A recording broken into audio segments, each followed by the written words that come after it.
Mathieu Bock-Côté. Il représente un segment très important de l'opinion publique.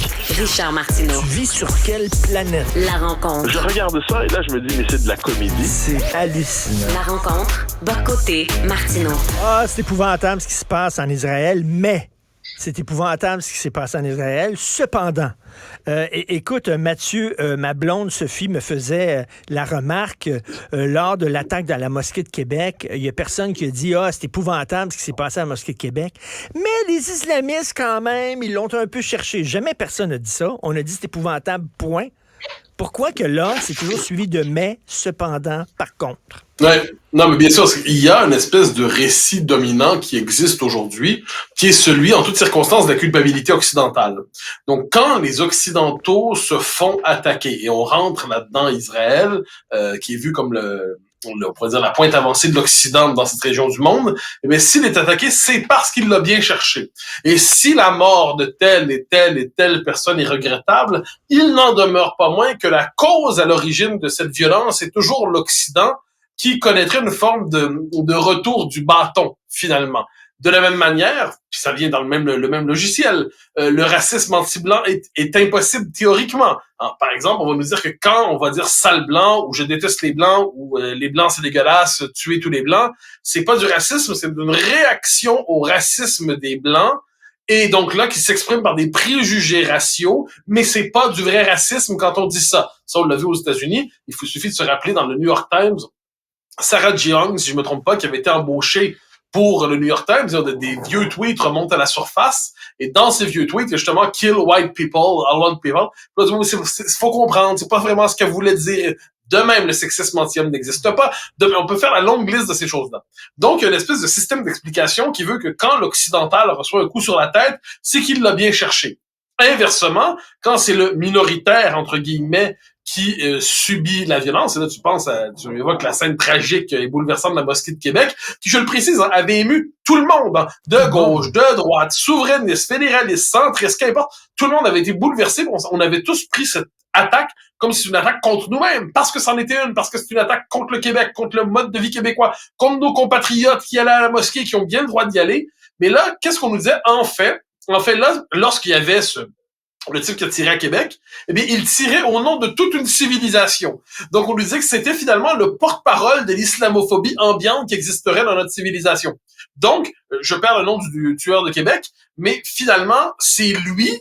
Et lui, c'était le porte-parole. Il n'y a pas d'excuse, en fait. C'était le bras armé décomplexé de l'islamophobie et du racisme dominant. Donc, on voit, ce sont deux systèmes d'explication qui sont faits toujours pour, d'un côté, diaboliser le monde occidental, ou encore expliquer qu'il n'est jamais victime de rien, et de l'autre côté, eh bien, on a cette espèce de négation du réel. Si on regarde le conflit israélo-palestinien, je veux dire, là, ce qu'on a vu devant nous, c'est une agression génocidaire. Eh bien là, on va tout faire pour s'aveugler, pour ne pas nommer ce que l'on vient de voir, mais j'insiste, c'est une agression génocidaire. Écoute, je discutais un peu plus tôt avec Thomas Mulcair et Jean-François Lisée en leur demandant est-ce que le Hamas est un groupe terroriste. Thomas, bien sûr, c'est un groupe terroriste, certain, aucune hésitation. Jean-François me surprit. Le terrorisme, c'est un mot. George Washington était terroriste, Ariel Sharon était terroriste aussi, etc. Il mettait des bémols. Ça divise la gauche aussi, là. En fait, ça divise tout le monde. Franchement, ça divise pas tant que ça. En France, ça divise seulement que la France insoumise, qui est la gauche radicale, mélanchoniste, et ainsi de suite, qui se solidarise avec le Hamas, parce que pour reprendre la formule très pudique, on dit c'est du clientélisme électoral. On explique comme ça la position de Mélenchon, clientélisme électoral. Ça veut dire que si c'est du clientélisme, c'est qu'il y a une clientèle qui est en attente d'un tel discours, sinon pro-Hamas, à tout le moins qui relativise la faute du Hamas. Quel est cet électorat? Comme le dit Pierre Brochant, l'ancien responsable des services secrets français, qui a publié un entretien dans le Figaro, je pense, hier, il dit que c'est l'électorat essentiellement issu de l'immigration musulmane des dernières décennies. C'est cet électorat-là, plus une partie de la gauche radicale, mais sur les gros contingents d'électeurs qui veulent un discours anti-israélien en ce moment, c'est cet électorat-là. Donc ça, je pense qu'il faut le dire. Ensuite, si on veut faire une histoire des subtilités du mot une histoire subtile du mot terrorisme, je dirais depuis George Washington à aujourd'hui, On peut toujours le faire en différents contextes. Hein. Puis on va en arriver à la conclusion que Michael Collins, et puis Eamon De Valera, et puis bon, tu peux faire la longue liste. Mais là, le fait est qu'on est dans une situation aujourd'hui qui exige moins cette espèce de fine histoire conceptuelle du mot terrorisme que comment nomme-t-on ce qu'on voit aujourd'hui descendre des civils, assassiner des enfants, tuer au hasard. Je me permets de refaire la nuance là. Tu dis terrorisme. Si tu prends l'exemple des différents mouvements nationaux à travers le temps, il y a ceux qui s'en prenaient à des cibles politiques, militaires, des cibles identifiées. J'excuse pas, on s'entend. Je dis que qui était dans une forme de prolongation de la logique guerrière. Quand on est devant des gens qui décident d'assassiner des civils, de tuer des grands-mères, des enfants, de poignarder des gamins, ainsi de suite, je crois qu'il y a une forme de consensus élémentaire pour dire qu'on est devant du terrorisme. Mathieu, la CBC, calvaire, envoyer un mémo à ces journalistes en leur disant « N'utilisez pas le mot terrorisme en parlant du Hamas », la CBC. Bah, tu vas surprendre, je te dirais, c'est la CBC surtout. Hein. C'est-à-dire, qu'est-ce que c'est la CBC? J'en parlais hier soir à CNews. C'est le point culminant du politiquement correct occidental. Or, quand on lit le message de la CBC, il est intéressant. Parce que ce que nous dit le bonhomme, il nous dit, le responsable d'ailleurs, je pense, des normes journalistiques radio-canadiennes, il nous dit: le mot terroriste est un mot, ne l'utilisez pas pour parler des militants, des politiques, des combattants, parce que c'est un mot qui a une charge politique et idéologique. Et dès lors qu'on l'utilise, il construit un narratif, comme on dit aujourd'hui, il construit un récit. Et ce terme est donc orienté et témoigne d'une vision du monde. Et ajoute-t-il, parce que c'est important, il nous dit, même si les politiques utilisent le mot terroriste, prenez la peine de le nuancer, parce que le mot terroriste, c'est une opinion, c'est pas un fait. Moi, je retiens une chose assez intéressante là-dessus. C'est que donc la CBC a une conscience très intime du fait que choisir un mot plutôt qu'un autre pour désigner une réalité, ça témoigne déjà d'un choix éditorial.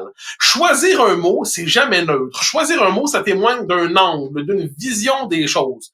Mais moi, je me demande si de ce point de vue, il y a une même logique. Hein? Imaginons dans les différents médias publics dans le monde, quand ils utilisent sans arrêt le mot extrême droite pour parler de tout ce qui les dérange. Est-ce qu'on pourrait se dire, je devine que le mémo, ils prennent pas la peine de l'écrire chaque fois. C'est pas toujours nécessaire de l'écrire. Je pense que le mémo, il est déjà dans la tête de la plupart des gens qui travaillent pour le service public. Mais, dans ce cas-là, l'horreur était telle ils ont été obligés de rappeler aux gens que non, n'utilisez pas le mot terrorisme, là. Vous pourriez être amené à l'utiliser par vous-même si vous parliez simplement avec le langage, je dirais, de l'observation. Mais ce que je note, c'est que donc il y a des consignes très nettes, très conscientes en disant on sait ce qu'on fait quand on choisit tel mot plutôt qu'un autre. Eh ben, c'est intéressant pour analyser ensuite tout le travail du journalisme dans les services publics. Et en terminant, c'est quand même révélateur que la gauche se sent l'obligation de mettre des gants blancs pour utiliser le mot terrorisme, mais quand c'est le temps d'utiliser les mots extrême droite, enlèvent leurs gants blancs puis l'utilisent à tout vent, là.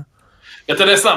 Là, on va parler, moi, ça me fascine en France, il y a des types qui vont encore parler de l'antisémitisme d'Éric Zemmour. Alors, on peut penser ce qu'on veut d'Éric Zemmour, mais le traiter d'antisémite, c'est une absurdité totale. Je prends la peine de dire qu'il est juif. Ça doit compter probablement dans le calcul. Bon, quoi qu'il en soit, on le diabolise. Il s'en va à la marche pour Israël lundi, acclamé. Il y a des Zemmour présidents. On peut être en désaccord total. Hein, mais c'est ça la réaction. Mais quand on a la France insoumise qui, elle, multiplie les déclarations les plus louches, alors là, on hésite. Est-ce qu'on dit antisémite? Est-ce qu'on le dit-tu pas? Comment le dire? Oh, c'est quand même fascinant. Le deux poids, deux mesures, c'est l'autre nom de l'éthique radio-canadienne. On pourrait dire l'éthique des médias de service public à travers le monde occidental. Le relativisme total. Merci beaucoup, Mathieu. On se reparle demain. Bonne journée. Salut.